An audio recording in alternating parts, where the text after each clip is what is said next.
Coming up on today's Disney Roundup, Disney releases a list of resorts that will be opening in June and what will be available. The NBA is officially coming to Walt Disney World, and Disney has stated that having resort reservations will not guarantee you access to the parks once reopening. I have all that and more coming up for you right here on the DRU.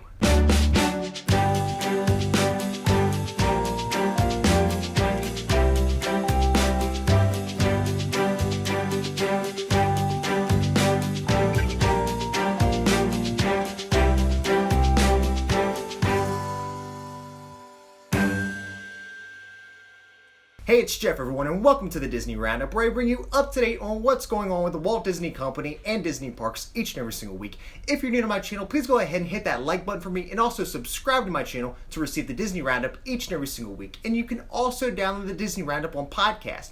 You can download the Disney Roundup on Apple Podcast and on Spotify. Starting off with parks news, with much in question still with the new mysterious reservation system needed to be used for park entry once reopening, Disney has informed us on a key component of obtaining park access. On Walt Disney World's website, they've stated to enter a park, both a park reservation and valid admission for the same park on the same day is required. And a Disney Resort hotel reservation does not guarantee you theme park access. I mentioned this last week that I assumed that having a Disney Resort reservation would guarantee you park access, but clearly, as stated on the website, that is not the case.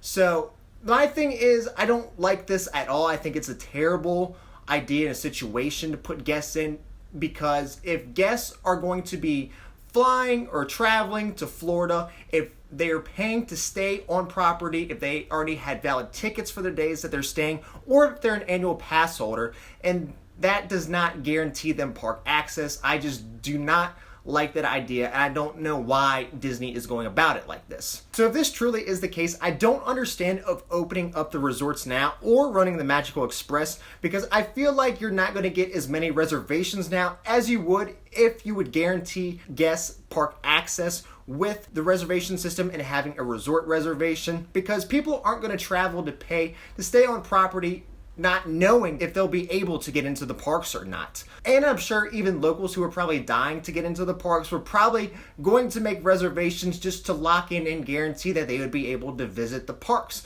But that's just my disagreement on that, my little rant I have on that. It's worth mentioning too, as well, that existing ticket holders and annual pass holders will be able to make reservation requests in phases before new tickets are sold. But let me know in the comments down below what you think of this, and if you would still travel to Walt Disney World and stay on property if it's still not guaranteeing you park access. If your trip to Walt Disney World was canceled or postponed during this closure, your tickets still may be valid in the upcoming future. According to the Walt Disney World website, quote, partially used multi-day theme park tickets impacted on the closure or tickets purchased through June 6th of 2020 with valid use periods beginning March 12th, 2020 or later will automatically be extended to the use of any date through September 26th in 2021. And if you're unable to visit by then, you can apply the value of a whole unused ticket toward the purchase of a ticket in the nearby future. So that's kind of a cool deal that Disney is kind of giving, but still wanting you to come back and use that money for the ticket in the park in some way. Over this past week, construction projects over at the Magic Kingdom have assumingly resumed. According to WDW News Today, cranes have been spotted back over Cinderella Castle for its makeover painting, and the Tron Light Cycle Run Coaster has assumingly resumed construction, with notable progress spotted since last worked on during the closure. Tron was originally to be scheduled to open sometime later this year, but my guess for now, it's probably going to debut now sometime in 2021. According to an article from Blog Mickey, it is rumored that guests may be limited to one park per day once the parks reopen. An email was sent out to guests who booked their vacations through Virgin Holidays that states, quote, you can request one park per day when it comes to the new reservation system. And of course, Disney has not yet released any further information or details regarding the reservation system since they mentioned it during their phased reopening plans. But I think with having to have reservations to enter a park and limiting capacity, park hopping will probably not happen for a while, like I mentioned last week as well. Probably not for the remainder of the year, but we'll just have to wait and see. But Subscribe and stay tuned, and I'll keep you updated on all the latest information about the new reservation system. Now for outside the parks news. Just recently, Disney has announced a list of resorts that will be reopening in June. The following Disney Deluxe Villa Resorts and Fort Wilderness Resort and Campground will reopen on June 22nd. This includes Bay Lake Tower at the Contemporary, Boulder Ridge and Copper Creek Villas and Cabin Villas at Wilderness Lodge, Kidani Village at Animal Kingdom, Beach Club and Boardwalk Villas, Old Key West Resorts, Polynesian Villas and Bungalows, Riviera Resort, Saratoga Springs, and the villas at Disney's Grand Floridian.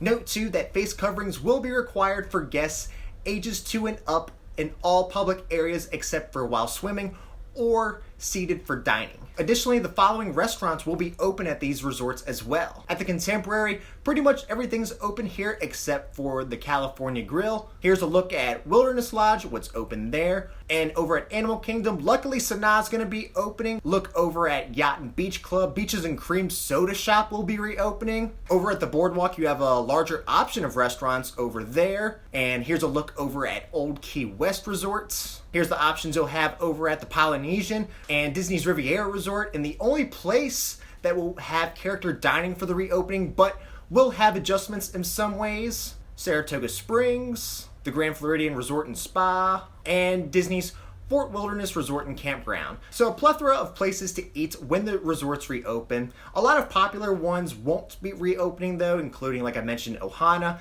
California Grill, or Hoop-De-Doo Review will not be opening as well, possibly keeping these closed since it may be difficult to obtain physical distancing while in these restaurants. But I'm surprised Ohana isn't opening because I feel like you have a great amount of space in there, and it's one of the more popular restaurants as well. But with some of the resorts reopening, there will be limitations on their original offerings, and here's what you need to know about that. As far as activities go at the resorts, pools will be available, but with possible reduced hours and reduced capacity. Also, select poolside activities may be available at select resort hotels. Fitness centers and sports courts will be available. Merchandise locations will be open. Surprisingly, pin trading with cast members will be back, but it will be through the use of pin boards. Experiences that will not be available during this initial reopening period include arcades, campfires, character experiences, the electrical water pageant, marina rentals, spas, salons, and Bippity Boppity Boutique. But if you want to see a full list of experiences that will be available or not be available once the resorts reopen, I will leave a link to that in the description down below. For transportation, buses will be running to Disney Springs from your resorts prior to the parks reopening and will resume to the parks once they reopen. For buses, reduced capacity and delays can be expected, and probably already are if you've taken the Disney bus for transportation system. Minivans will not operate during the first initial reopening, and the Magical Express will be running as well. No mention here if the Disney Skyliner will be running or not during this. For housekeeping prior to your arrival, your room will undergo thorough cleaning with attention to high-touch areas. Housekeeping tools will be cleaned between rooms, and floors will be steamed, cleaned, and vacuumed between guests. It should also be noted too that during your stay, your room will receive a light cleaning service every other day, or could be declined upon request, which includes trash removal, replacing used towels and amenities in the room,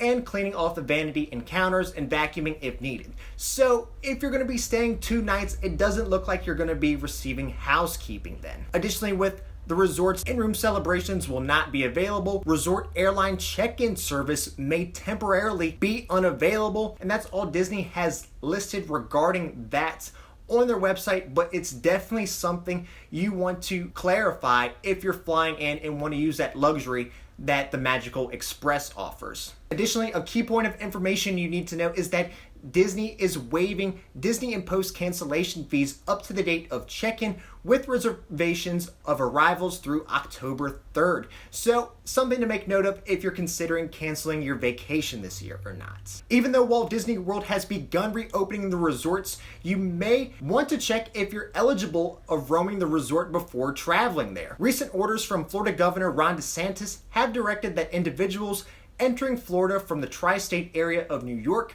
New Jersey, and Connecticut will need to isolate or quarantine 14 days once entering the state. Additionally, if you're from or if you've been to the countries of Brazil, China, Iran, UK, Ireland, or most European countries. You will not be allowed in the United States as well. And these are all of the states and the countries listed as for now, but if you want to check that out and for future updates, I will leave a link to that in the description down below. So last week, it became official that the NBA would be resuming their season at Walt Disney World. 22 teams will be coming, which include the top 13 from the Western Conference and top 9 from the Eastern Conference, and they'll be finishing off the regular season with 8 regular season games, followed by a possible play-in tournament for the 8th seed and then the playoffs. Dates of play are to begin on July 31st and go to the latest of October 12th, which would be Game 7 of the NBA Finals if necessary. They will be playing over at the ESPN Wide World of Sports Complex, which is located by all of the All-Star resorts, and according to ESPN, players will be contained to 3